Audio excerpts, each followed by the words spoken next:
Yeah, I got to bring Hakeem more often. Okay, good afternoon. First, I'd like to announce that all 47 Democrats will vote against Russell Vought. We're united in our agreement that Russell Vought is a dangerous and destructive choice to lead the Office of Management and Budget. And we saw a precursor to his leadership last week during the dangerous federal funding freeze that crippled, or nearly crippled, critical duties of the federal government and its operation. As the chief architect, chief cook, and bottle washer of Project 2025, it's Russell Vought who is laser focused on undermining our government. He's proven it. Senate Democrats will unanimously oppose him and do everything we can to prevent him from leading OMB. And should Republicans not see the light and shoulder shrug this dangerous person into this seat, they'll have to answer to the American people. Russell Vought wants to cast chaos across America.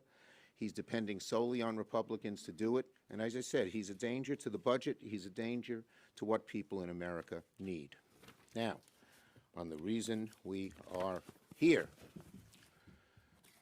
So over the past few days, and Hakeem and I work together really closely and well, and I welcome him to the Senate as he welcomes me to the House, I think. Yeah, okay. Over the past few days, Democrats have warned the American people that DOGE is operating like a shadow government. Yesterday, I said that DOGE is not a real government agency. It has no authority to make spending decisions, to shut down programs, or ignore federal law. This is not debatable. This is an indisputable fact.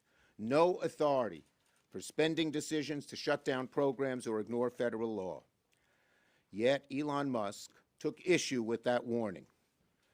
He said, in answer to a tweet that I said that did this, he said, DOGE, quote, is the one shot the American people have to defeat bureaucracy and restore democracy. Now, give me a break. Nothing screams democracy like having a secret squad of company men pull off a hostile takeover of America's Social Security and tax information in the dead of night. That is not democracy, Mr. Musk. And yet it's precisely what DOGE is doing. It's letting a small group of unelected people, secret, run rampant through the executive branch, accessing the private data millions of Americans need, and God knows what they're going to do with it. God knows. So there are two dangers. One, people's privacy is at stake. Second, that there's a risk that this small group could cut program after program using one excuse or another. So today, Leader Jeffries and I are joining together to push legislation to prevent unlawful meddling in the Treasury Department's payment systems and protect Americans across the country. Our bill aims to do a few simple things. One, deny access to special government employees that don't have to disclose their conflicts of interest or any other ethic agreements. Two, to deny access to anyone with conflicts of interest or lack of appropriate clearance.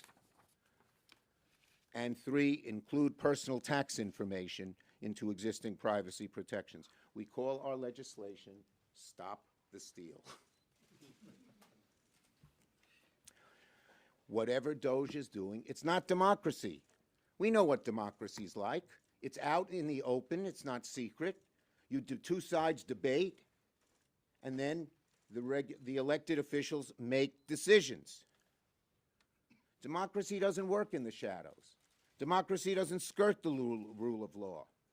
And it doesn't give special privilege to the ideas and needs of a group of ultra-wealthy people at the expense of American families. Of course we should talk about reform. Reform's a worthy cause. Everyone agrees we should find ways to improve the effectiveness and efficiency of government. But you know what history shows? When it's done in the dark of night, it always leads to bad results. When these DOGE people decide to cut a program, have they even talked to the people who run the program? Have they even done a little research? Have they heard the other side?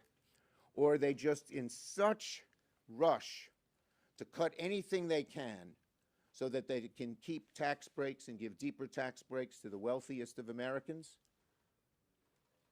Undoubtedly not. They are not checking. They are not debating. They are not doing things in sunlight.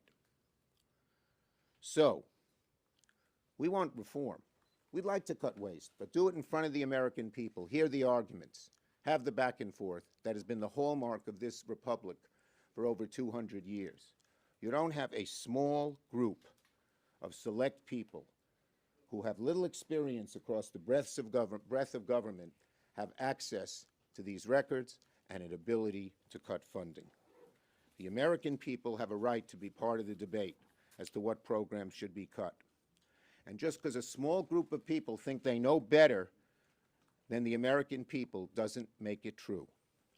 So, we are going to do everything we can to sound the alarm and fight with everything we've got to stop this horrible, horrible act by this DOGE group with the, of course, the permission, acquiescence, encouragement of Donald Trump. Leader Jeffries. Thank you, Leader Schumer. And before Leader Schumer was a man of the Senate, he was a man of the House. And so we always welcome you back over to the People's Chamber. Democrats. You sound like Nancy. Democrats are always ready, willing, and able to work with anyone to find the common ground necessary to solve problems on behalf of hardworking American taxpayers, particularly as it relates to driving down the high cost of living. We understand that America is too expensive. There are far too many hardworking American taxpayers struggling to live paycheck to paycheck. Housing costs are too high. Grocery costs are too high. Child care costs are too high. Insurance costs are too high. Utility costs are too high. America is too expensive. Democrats are committed to driving down the high cost of living for working class Americans, middle class Americans, and everyday Americans all across the land. Our Republican colleagues are not serious about lowering the high cost of living. They've done nothing, introduced not a single bill, not put forth a single policy proposal. They've done nothing as it relates to lowering the high cost of living. At the same time, they are raiding the government, attempting to steal taxpayer money. That's what the situation at the Treasury Department is all about. We will introduce the Stop the Steal Act in short order to prevent unlawful access with respect to the Department of Treasury's payment system connected to people who are trying to steal personal, sensitive, and confidential information related to Social Security recipients, Medicare recipients, taxpayers, businesses, non-for-profits, veterans, and everyday Americans. It's unacceptable, unconscionable, and un-American. Stop the Steal Act will prevent this unlawful access from taking place. It's unfortunate that many of our Republican colleagues are determined to stand up a shadow government of the billionaires, by the billionaires, and for the billionaires that will stick it to the American people. That's what's driving much of the behavior on the other side of the aisle. Because at the end of the day, my House Republican colleagues are determined to pass massive tax cuts for their billionaire donors and wealthy corporations, and then stick working class Americans with the bill by doing things like ending Medicaid as we know it. We won't stand for it. We will push back against it. And because we're confident that the American people are on our side, we will stop it. Questions on this subject? Yes. Senator, Republicans have argued that this is not an effort to cut government quite yet, that this is just a review process, that they're looking at how the money is spent and that they're trying to come up with a plan to make sure that it's spent correctly. Is your issue with the process here, or is your issue that Elon Musk is the one that's in charge of it? Our issue is, of course, with the whole process, secret, behind closed doors, and you say they don't want to cut. Look, when we saw what they tried to freeze payments to just about everything, what they want to do. So our belief is there's a real danger, a terrible, terrible danger, and a looming danger that they will not only have access to Americans' privacy information, but that they will use that to cut programs left and right. But how specifically are you concerned about Musk himself? Is he? We're concerned that Musk is in charge of DOGE, but we're concerned about how the whole process works. And ultimately, the buck falls with Donald Trump, the president. But we are concerned that a small number of people are concerned with the whole process, including Musk and including the others who are in it. Go ahead. As Leader Schumer indicated, the problem lies with some individuals who have been put in charge of this raid on the government, including Elon Musk.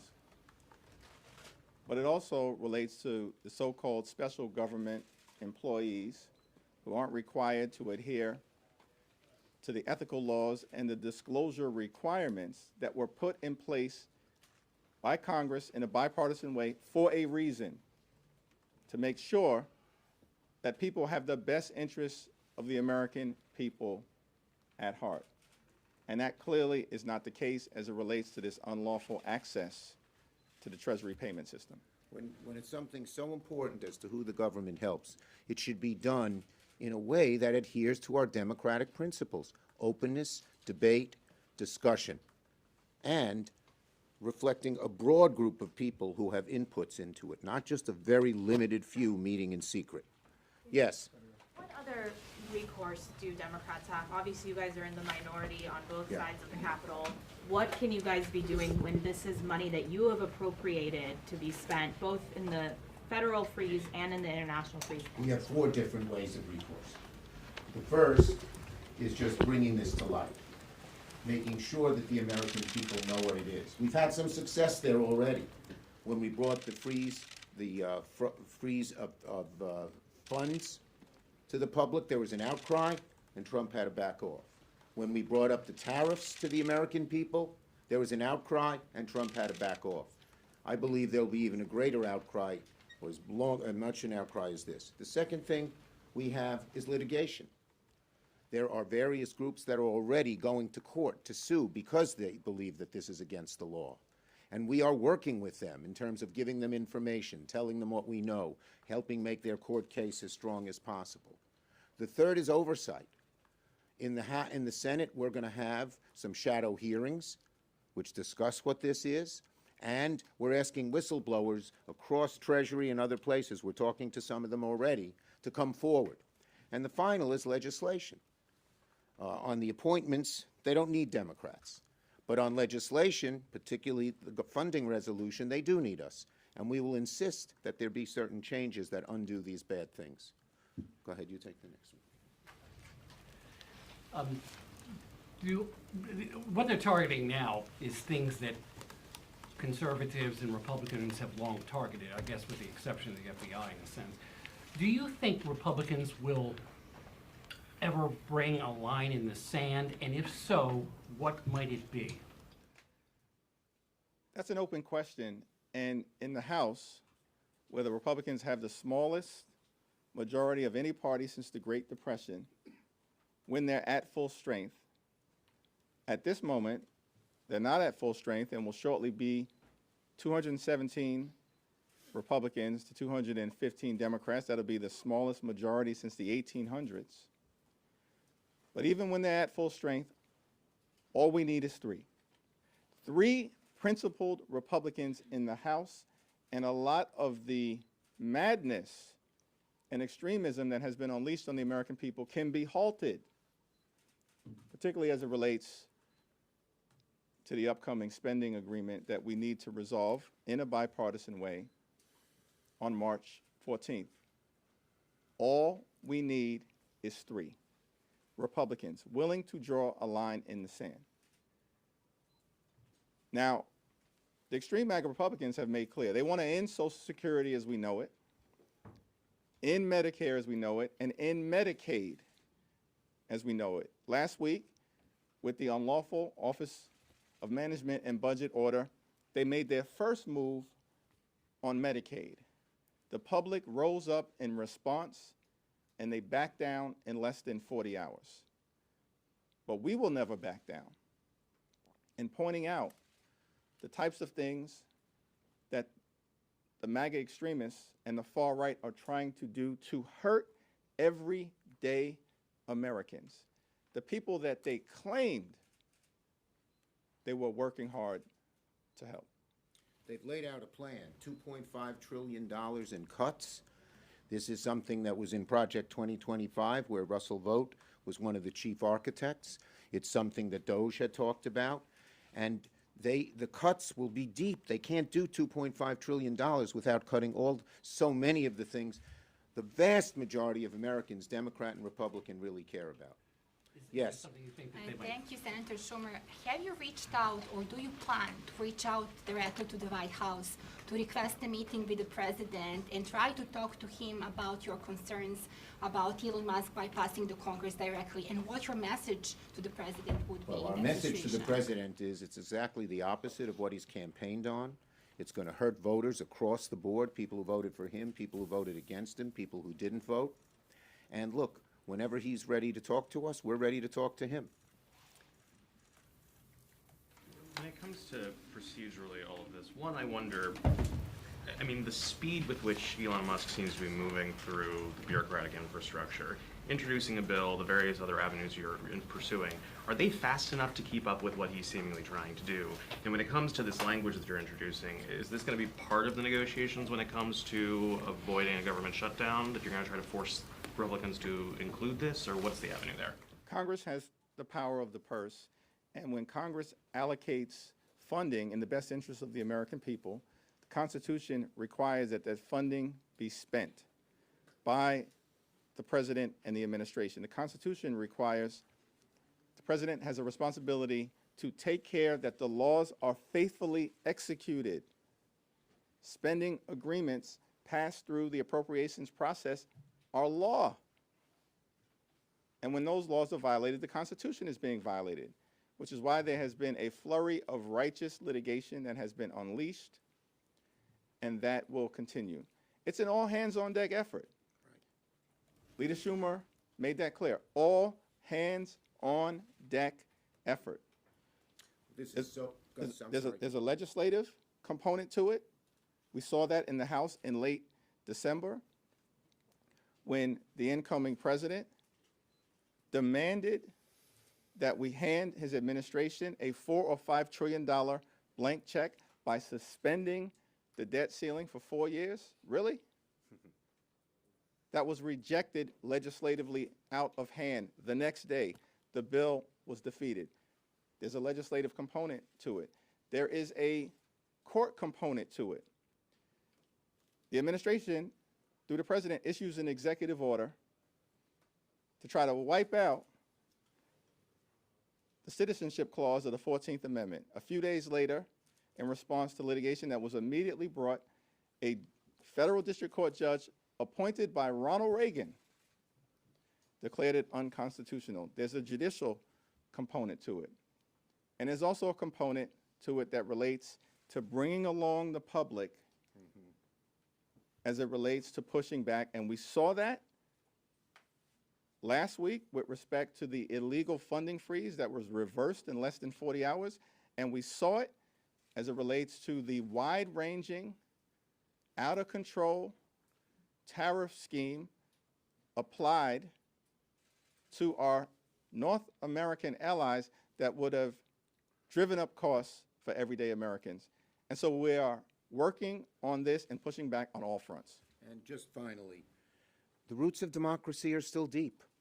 And when the public is really outraged by things, there is a response, as Hakeem mentioned, I mentioned before as well, on tariffs, on funding freeze. We believe the public is so energized by what they have seen on this Treasury action that there will be a similar strong pushback, and the President will feel that pushback and hopefully respond to it.